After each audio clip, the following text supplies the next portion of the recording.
इसे देखिए, सुनिए और याद कीजिए। आज की इस वीडियो में हम इस नज़म के सवाल जवाब हल करने में आपकी कुछ रहनुमाई करने वाले हैं। इस वीडियो को शुरू से आखिर तक मुकम्मल देखें।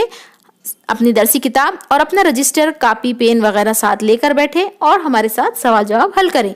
तो चलिए आज की वीडियो की इब्तिदा करते हैं। पहला सवाल है, एक जुमले में जवाब लिखो।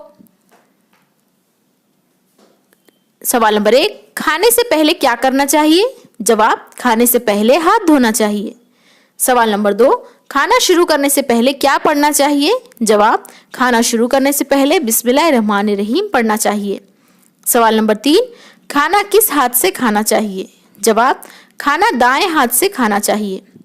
सवाल नंबर 4, शायर ने खाने के बारे में किस बात से मना किया है?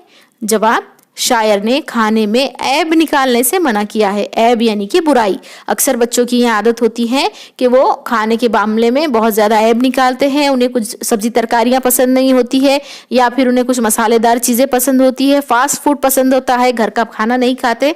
तो ये तरीका गलत है। किसी भी खाने में ऐब नहीं निकालना चाहिए। इस नज़म के ज़रिए शायर ने ये बात बहुत अच्छे अंदाज में समझाई है। सवाल नंबर 5 है, खाना खाने के बाद क्या करना चाहिए? जवाब, खाना खाने के बाद अल्लाह ताला का शुक्र अदा करना चाहिए कि उसने हमें खिलाया पिलाया और मुसलमानों में से बनाया।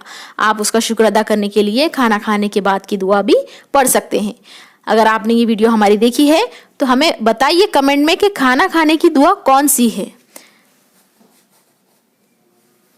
नीचे खाने का तरीका है और जो कि बेतरतीब दिया गया है। नज़म पढ़कर इसे सही तरतीब में लिखो। हाथ धोना, छोटे छोटे लुक़मे खाना, दस्तरखान बिछाना, रब का शुक्र अदा करना, बिस्मिल्लाह पढ़ना, दाएं हाथ से खाना। जवाब, सबसे पहले है दस्तरखान बिछाना, हाथ धोना, बिस्मिल्लाह पढ़ना, बिस्मिल्लाहिर्रहमानिर्रहीम पढ़ना, दाएं हाथ से खाना, छोटे छोटे लुक़मे यानी कि छोटे छोटे निवाले लेना खाना, और आखिर में है रब का शुक्र अदा करना, अल्लाह ताला का शुक्र अदा करना। अल्लाह ताला का शुक्र अदा करने के लिए आप दुआएं भी पढ़ सकते हैं। खाना शुरू करने की भी दुआ आपको याद होनी चाहिए और खाना ख़त्म करने की भी दुआ। इस तरीके से अगर आप खाना खाएंगे तो अल्लाह ताला उसमें बरकत नाजिल करेंगे और आपकी सेहत अच्छी रहेगी। उम्मीद है आपको ये वीडियो पसंद आई होगी। इसे लाइक और शेयर ज़रूर करें और हमारे